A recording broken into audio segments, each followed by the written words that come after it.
Seja bem-vindo ao Meditando a Palavra de Deus. E hoje nós vamos meditar Lucas 5, 33 a 39. Nesse momento, escutemos a Palavra de Deus. Evangelho de Nosso Senhor Jesus Cristo segundo Lucas. Eles disseram a Jesus: os discípulos de João e também os discípulos dos fariseus jejuam com frequência e fazem orações, mas os teus discípulos comem e bebem. Mas Jesus disse: vocês acham que os convidados de um casamento podem fazer jejum enquanto o noivo está com eles? Mas vão chegar dias em que o noivo será tirado do meio deles. Nesses dias, eles vão jejuar. Jesus contou-lhes ainda uma parábola. Ninguém tira retalho de roupa nova para remendar roupa velha, senão vai rasgar a roupa nova, e o retalho novo não combina com a roupa velha. Ninguém coloca vinho novo em barris velhos, porque, de fato, o vinho novo arrebenta os barris velhos e se derrama, e os barris se perdem. Vinho novo deve ser colocado em barris novos. E ninguém, depois de beber vinho velho, deseja vinho novo, porque diz: o velho é melhor. Palavra da salvação. Glória a vós, Senhor. Após termos escutado esta passagem, percebemos duas grandes coisas que nos saltam aos olhos. Primeiro, a dimensão do jejum, e o outro, o do vinho novo, que é dito por Jesus. Para podermos nos ambientar neste momento, vale a pena citar Levítico 16, de 19 a 31, que vai falar do dia da expiação, também conhecido como Yom Kippur, que trata justamente também do jejum.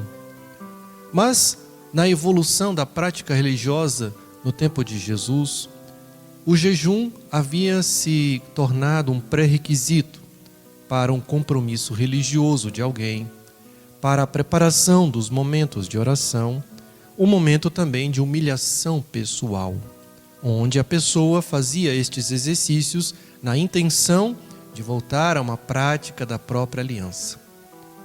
Mas Jesus é questionado pelos discípulos de João Batista por que os seus discípulos não faziam jejum, uma vez que às vezes na semana se jejuava até 2 ou 3 vezes, com estes aspectos. E Jesus diz: como eles podem jejuar se o noivo está presente no meio deles? Jesus aqui está fazendo uma referência à estrutura da celebração do casamento de sua época, onde o casamento era celebrado ao longo da semana e onde os noivos provinham tudo, o vinho, a comida, o ambiente. E nesta semana celebrativa, aqueles que eram parentes do noivo, amigos do noivo, estavam dispensados de realizar o jejum semanal. Por isso Jesus diz que ele, o noivo, está no meio desses discípulos. Mas, além dessa característica do casamento, da celebração, há aqui uma intenção mais profunda.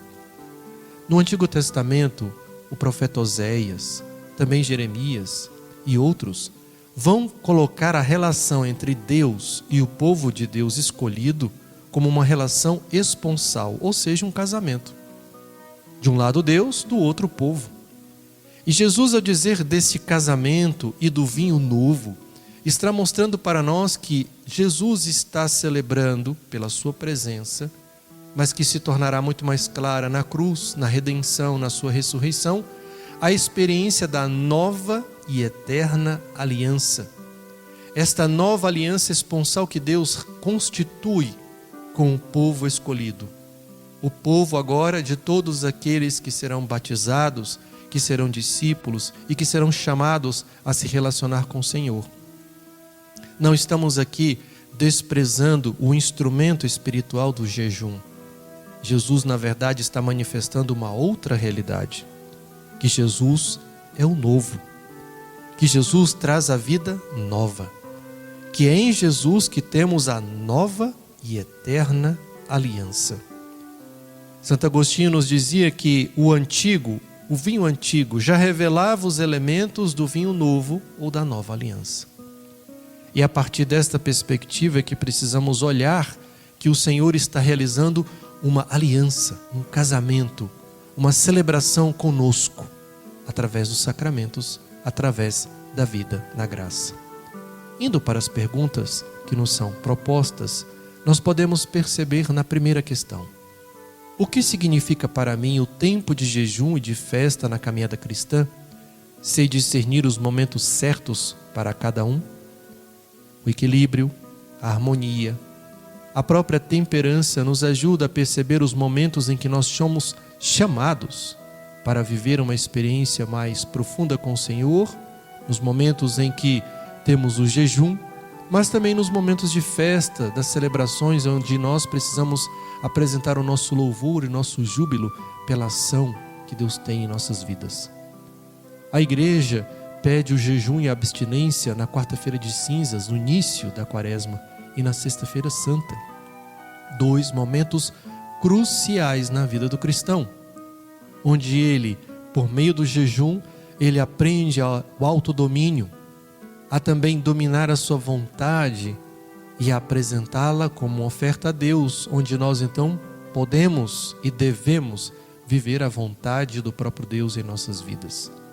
Mas sem o instrumento do jejum, em que nos aperfeiçoa, nos torna mais profundos na nossa relação com Deus, fica difícil de perceber esta realidade e a realidade celebrativa das festas que temos, por exemplo, em todos os domingos, festas e dias santos, onde nós celebramos a Eucaristia como este momento sublime de nossas vidas.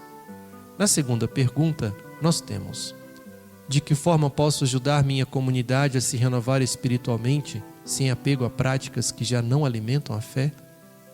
É importante também cada um de nós perceber nesta pergunta, em que muitas vezes tradições com T minúsculo vão entrando, rituais, que nós mesmos vamos criando e queremos que elas sejam, entre aspas, oficiais, quando na verdade é na simplicidade daquilo que a igreja nos ensina, é que nós podemos, ao viver estes ensinamentos, estas prescrições, podemos contribuir com a vida da comunidade, podemos ser também aqueles que ajudam a comunidade a purificar aquilo que é o essencial que Jesus nos apresenta hoje, daquilo que nós queremos que seja, ou aquilo que nós mesmos criamos.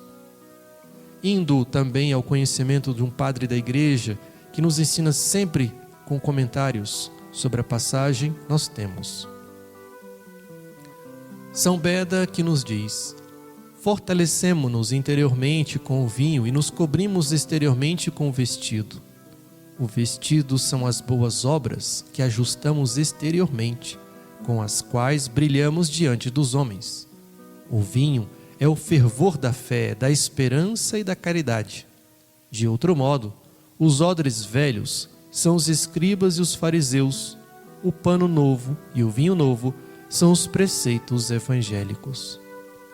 São Beda nos apresenta esta nova realidade, os preceitos evangélicos da pobreza, da caridade, da vida de santidade e tantos outros que temos, é a novidade da nova e eterna aliança que o novo Jesus Cristo nos traz.